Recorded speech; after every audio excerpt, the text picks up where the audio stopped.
নতুন রাজনৈতিক দল জাতীয় নাগরিক পার্টি সেই দলের দক্ষিণাঞ্চলের মুখ্য সংগঠক যিনি হাসনাত আবদুল্লাহ তার নামে একটা অভিযোগ এসেছে। তিনি রাজধানীর একটি হাসপাতাল ভেঙে গুঁড়িয়ে দেওয়ার হুমকি দিয়েছেন। তার কথা মতো যদি হাসপাতাল কর্তৃপক্ষ না চলে তাহলে সেই হাসপাতাল ভেঙে গুঁড়িয়ে দেওয়া হবে। এই অভিযোগ করেছেন জনপ্রিয় তৃতীয় মাত্রার উপস্থাপক জিল্লুর রহমান। জিল্লুর রহমান একটি ভিডিওতে এই অভিযোগ করেছেন যে ভিডিওটি রীতিমতো ভাইরাল হয়েছে, অন্য গণমাধ্যমের খবর পর্যন্ত হয়েছে। এই অভিযোগের কথা যখন আমরা শুনছি তখন নতুন রাজনৈতিক দলের নেতারা আজকে জাতীয় স্মৃতিসৌধে গিয়েছিলেন। সেখানে শ্রদ্ধা নিবেদন করে আবারও নতুন নতুন বয়ান তাদের মুখে শোনা গেল। সেই শোনা নিয়ে তো কথা বলবই, সঙ্গে যে তত্ত্বাবধায়ক সরকার, অন্তর্বর্তীকালীন সরকার, সেই সরকারের ভেতর থেকে বেশ চমকপ্রদ বেশ কয়েকটি তথ্য, ঘটনা, সিদ্ধান্ত বেরিয়ে এসেছে এবং উপদেষ্টা পরিষদে অনেক পরিবর্তন হচ্ছে। কেউ কেউ পদ হারাচ্ছেন, তেমন সিদ্ধান্ত এসেছে, নিশ্চিত করছে বড় কিছু গণমাধ্যম। সেই আলোচনাগুলো করবে এই ভিডিওতে। থাকবেন পলিটিক্স টিভির নিয়মিত আয়োজনে।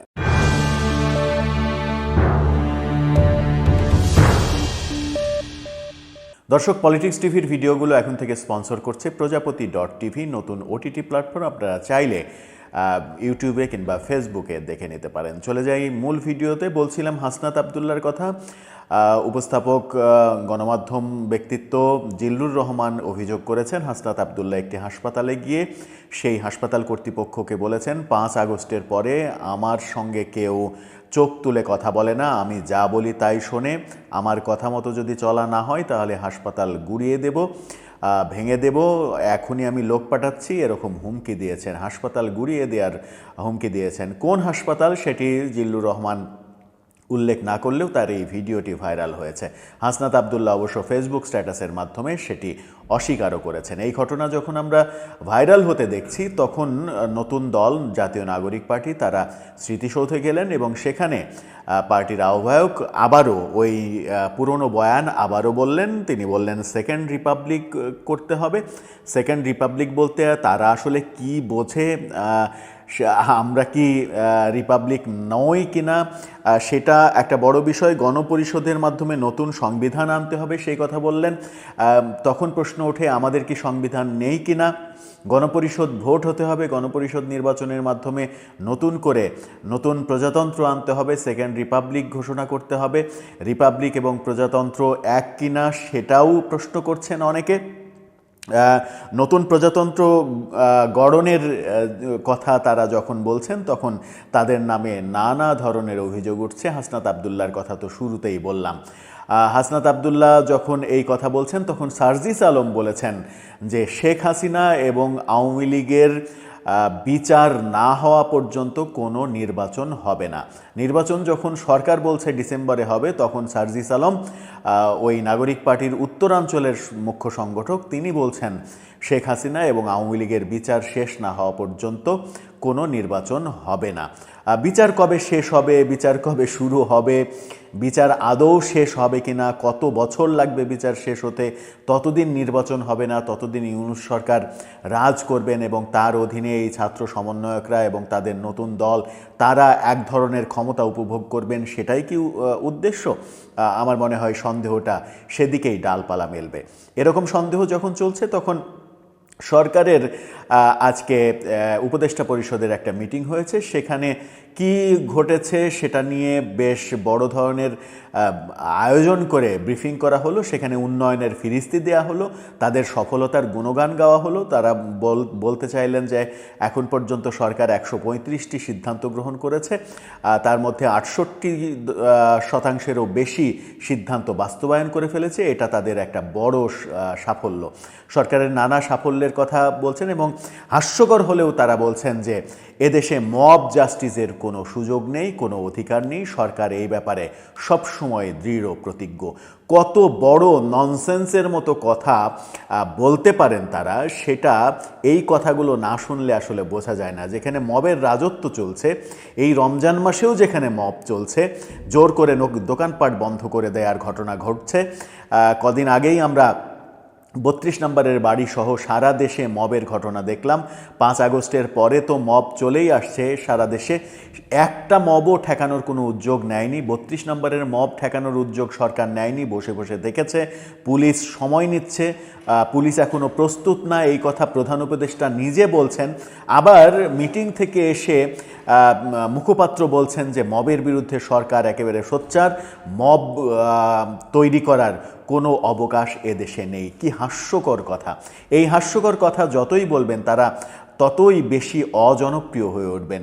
এই অজনপ্রিয়তার মাঝেই নতুন খবর এসেছে, দৈনিক সমকাল এবং যুগান্তর সহ বেশ কিছু গণমাধ্যম খবর দিচ্ছে উপদেষ্টা পরিষদে বড় ধরনের পরিবর্তন আসতে চলেছে। আগামীকালকে বুধবারে নতুন কয়েকজন উপদেষ্টা নিয়োগ দেয়া হচ্ছে। কতজন উপদেষ্টা নিয়োগ দেয়া হচ্ছে সেটা এখনও নিশ্চিত করে জানা যায়নি, মন্ত্রিপরিষদ বিভাগ থেকেও এখনও নিশ্চিত করে জানানো হয়নি। তবে গাড়ি প্রস্তুত করে রাখা হয়েছে, আগামীকালকে নতুন উপদেষ্টাদের শপথ হবে। এটা যেমন একটা বড় খবর, উপদেষ্টা পরিষদের কলেবর বাড়ছে, এটা একটা বড় খবর। তার চাইতেও বড় খবর হচ্ছে স্বরাষ্ট্র উপদেষ্টা তার পদ হারাচ্ছেন। স্বরাষ্ট্র উপদেষ্টাকে সরিয়ে দেওয়া হচ্ছে তেমন গুঞ্জন উঠেছে এবং তেমন আভাস গণমাধ্যমগুলো দিচ্ছে।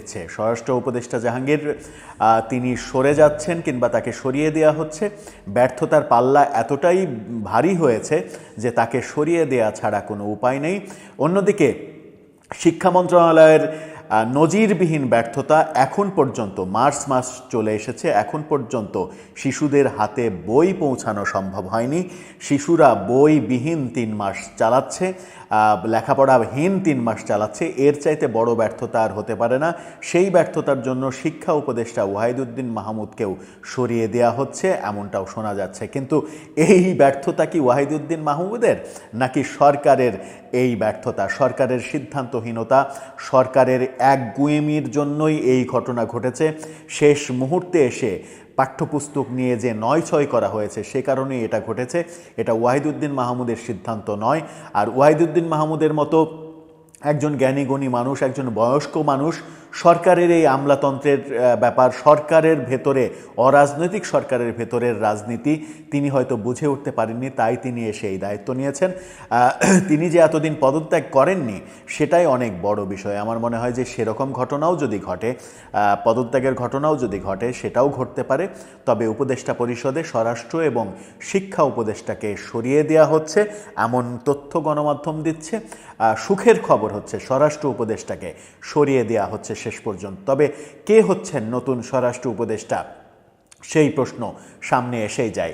ব্রিগেডিয়ার সাখাওয়াতকে কি আবার ফিরিয়ে আনা হবে, নাকি নতুন কাউকে এনে আবার স্বরাষ্ট্র উপদেষ্টা করা হবে, নাকি মাঝখানে স্বরাষ্ট্র উপদেষ্টার ক্যারেক্টারে অ্যাক্টিং করা আসিফ মাহমুদকে আবার স্বরাষ্ট্র উপদেষ্টা করা হবে?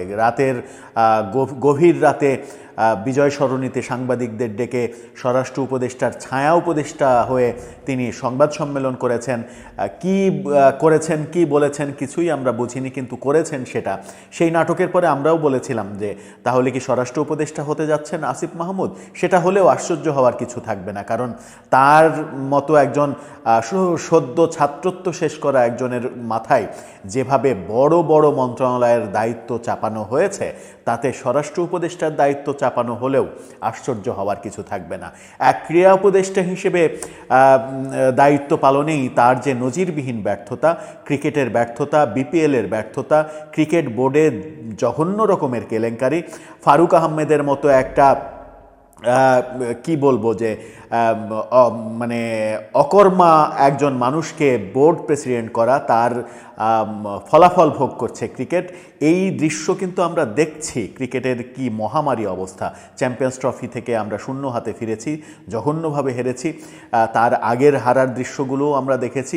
ক্রিকেটের কোচ পরিবর্তন, সাকিবকে নিয়ে যাচ্ছে তাই জঘন্য কাজ কারবার করা, ক্যাপ্টেনদের মিটিংয়ে মাশরাফিকে না ডাকা, খালেদ মাহমুদ সুজনকে না ডাকা, দুর্জয়কে না ডাকা, ক্রিকেটের মধ্যে রাজনীতি ঢুকিয়ে ফেলা, আসিফ মাহমুদ ওখানে যা করেছেন সেই ব্যর্থতার জন্যই তার অনেকে পদত্যাগ দাবি করেছিলেন। কিন্তু নতুন করে যদি আবার বড় মন্ত্রণালয়ের দায়িত্ব তার উপরে পড়ে যায়, পড়তেও পারে, কারণ প্রধান উপদেষ্টা তো বলেছেন যে এই ছাত্রদের দ্বারাই তিনি নিয়োগকৃত প্রধান উপদেষ্টা, সুতরাং ছাত্রদের তিনি বেশি বেশি দেবেন এটাই স্বাভাবিক। তারা পারুক না পারুক, যদিও এই মুহূর্তে চারিদিক থেকে দাবি উঠছে আসিফ মাহমুদ এবং মাহফুজ আবদুল্লাহ দুজনের পদত্যাগ, কারণ ছাত্ররা নতুন রাজনৈতিক দল করেছে, এখন তাদের আর নৈতিক অধিকার নেই সরকারে থাকার, কিন্তু তারা থাকছেন, তারা বলছেন তাদের সঙ্গে রাজনৈতিক দলের কোনো যোগসাজশ নেই, যদিও সেটা ডাহা মিথ্যা কথা।